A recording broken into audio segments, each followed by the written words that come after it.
Anda kembali menyaksikan Kompas Pagi. Pertamina Sukowati di Desa Ngampel, Kecamatan Kapas, Bojonegoro, Jawa Timur, cemari lingkungan. Ratusan hektar lahan pertanian di 5 desa di 2 kecamatan juga rawan tercemar dan diprotes warga. Petani di sekitar lokasi sumur minyak milik Pertamina Sukowati keluhkan adanya pencemaran lingkungan akibat pembuangan limbah minyak di sekitar sumur. Selain berdampak pada tanaman padi, sejumlah tanaman pendamping seperti pisang yang ada di dekat lokasi juga sudah mati akibat limbah yang mengalir dari dalam pagar seng sebagai pembatas lokasi sumur dan lahan warga. Selain itu sedikitnya ada 5 desa di 2 kecamatan yang dilintasi anak sungai Bengawan Solo terancam tercemar jika limbah tersebut tidak segera ditangani. Belum ada tindakan khusus dari Pertamina dan warga berharap Pertamina segera menindaklanjuti kejadian tersebut guna mengantisipasi terjadinya pencemaran semakin luas. Limbah dari Pertamina itu sudah berapa lama? Ya 3 bulan. Sekitar 3 bulan gitu ya. Terus petani sendiri sudah lapor ke Pertamina atau gimana? Atau sudah? Tapi belum ada tanggapan ya? Belum. Ini mati atau gimana ini tanamannya? Ya, sementara belum sampai mati. Tapi yang sudah. Untuk mengetahui informasi terkini mengenai pencemaran lingkungan akibat pengeboran minyak Pertamina di Bojonegoro, kita sudah terhubung dengan jurnalis Kompas TV Yusti Rubianka. Selamat pagi Yusti, sejak kapan pencemaran ini terjadi dan apa saja dampak yang dirasakan oleh warga sekitar dari pencemaran lingkungan ini? Ya, Carla dan juga saudara, dengan adanya pencemaran pembuangan limbah dari pengeboran FSB Sumur Sukowati di Desa Ngampel, Kecamatan Kapas, Bojonegoro ini sudah menurut warga sudah 3 bulan. Namun selain warga, kepala desa sendiri saat kita temui di lokasi juga kejadian seperti ini sudah terjadi setiap tahunnya di saat musim penghujan. Begitu, Carla. Baik, lalu kemudian apakah sudah ada pernyataan atau pertanggungjawaban dari pihak Pertamina dalam hal pencemaran lingkungan ini? Hingga saat ini, sejak kemarin saat kita datang ke lokasi, dari pihak Pertamina sendiri masih belum bisa kita hubungi untuk kita lakukan konfirmasi terkait dengan kejadian pencemaran pembuangan limbah. Namun di lokasi kejadian terlihat beberapa tempat penampungan itu meluber karena di musim penghujan, di saat setelah hujan itu airnya meluber. Nah, air pembuangan itu meluber hingga melintasi lahan dan sungai yang berada di samping lokasi pengeboran FSB Sukowati. Baik, terima kasih jurnalis Kompas TV Yusti melaporkan langsung dari Bojonegoro, Jawa Timur. Kami ke informasi lainnya, saudara, jelang pelantikan, kepala daerah dan wakil kepala daerah terpilih wajib pemeriksaan kesehatan yang digelar di kantor Kementerian Dalam Negeri Jakarta. Kepala daerah yang menjalani pemeriksaan meliputi gubernur dan wakil gubernur, wali kota dan wakil wali kota, serta bupati dan wakil bupati.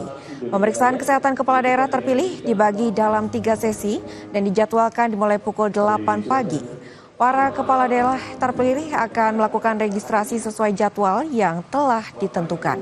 Pemeriksaan kesehatan dijadwalkan 2 hari, awalnya direncanakan pada tanggal 15 hingga 16 Februari 2025. Namun pelaksanaannya pada 15 Februari kemarin ditunda dan rencananya baru akan dimulai pada hari ini. Untuk mengetahui informasi selengkapnya, kita bergabung dengan jurnalis Kompas TV Malaika Kridaman di Gedung Kementerian Dalam Negeri Jakarta Pusat. Selamat pagi Malaika, sudah berapa kepala daerah yang melakukan registrasi dan pemeriksaan kesehatan? Lalu setelah kemarin ditunda, apakah sudah ada informasi pelaksanaan pemeriksaan kesehatan pada hari ini akan dilakukan? Ya, Carla dan juga saudara. Memang untuk cek kesehatan maupun pemeriksaan kesehatan kepala daerah beserta wakilnya ini awalnya dijadwalkan pada tanggal 15 hingga 16 Februari 2024. Dan kemarin dilakukan penundaan, jadi artinya hari ini merupakan hari pertama ataupun perdana dilakukannya pemeriksaan kesehatan untuk para kepala daerah beserta wakilnya. Kalau berdasarkan pernyataan dari Wamendagri Bima Arya, ini memang kemarin dilakukan penundaan karena melihat ada sejumlah kepala daerah yang masih beraktivitas di daerah masing-masing, sehingga pihak Kemendagri akhirnya memutuskan untuk melakukan penundaan untuk menyesuaikan dengan jadwal para kepala daerah. Kalau untuk hingga kini, kami masih belum melihat kehadiran ataupun kedatangan dari para kepala daerah maupun wakilnya, karena berdasarkan jadwal untuk pemeriksaan kesehatan ini akan dimulai dari pukul 8 pagi hingga 3 sore waktu Indonesia Barat.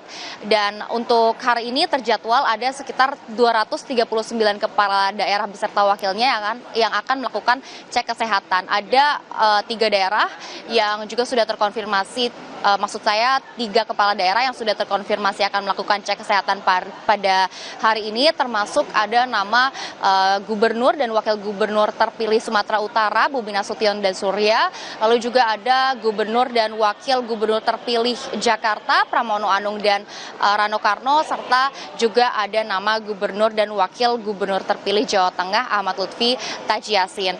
Memang untuk pemeriksaan kesehatan ini akan dibagi menjadi 3 sesi. Sesi pertama ini akan dimulai pukul 8 pagi hingga 10 pagi, lalu dilanjut lagi sesi kedua pukul 10 hingga 12 siang, dan sesi terakhir ini pukul 1 siang hingga 3 sore. Memang untuk pemeriksaan maupun cek kesehatan ini akan dilakukan 2 hari, artinya akan dilanjutkan pemeriksaan kesehatan besok pada tanggal 18 Februari 2025, dan baru setelah cek kesehatan maupun pemeriksaan kesehatan ini rampung dilakukan, dilanjutkan lagi para kepala daerah maupun wakilnya ini melakukan gladi bersih maupun gladi kotor pada tanggal 18 dan juga 19 Februari 2025 di Istana Negara. Carla. Baik Maika, lalu apa saja tahapan pemeriksaan kesehatan untuk kepala daerah yang akan dijalani? Kalau untuk hari ini, saat para kepala daerah beserta wakilnya hadir di gedung Kementerian Dalam Negeri, memang akan langsung melakukan registrasi di meja di belakang saya, Kala dan juga saudara. Setelah selesai melakukan registrasi, para kepala daerah maupun wakilnya akan langsung melakukan cek kesehatan juga di dalam gedung Kementerian Dalam Negeri. Usai melakukan cek kesehatan, ini para kepala daerah beserta wakilnya akan diberikan atribut maupun undangan dan juga pangkat untuk tanggal 20 Februari nanti dilantik menjadi kepala daerah di daerah terpilih masing-masing. Carla. Baik Malaika, terima kasih atas laporan Anda. Selamat kembali bertugas. Ya, saudara, kami akhiri Kompas pagi hari ini. Saya Brian Jabli. Dan saya Claudia Carla pamit. Terima kasih dan selamat beraktivitas.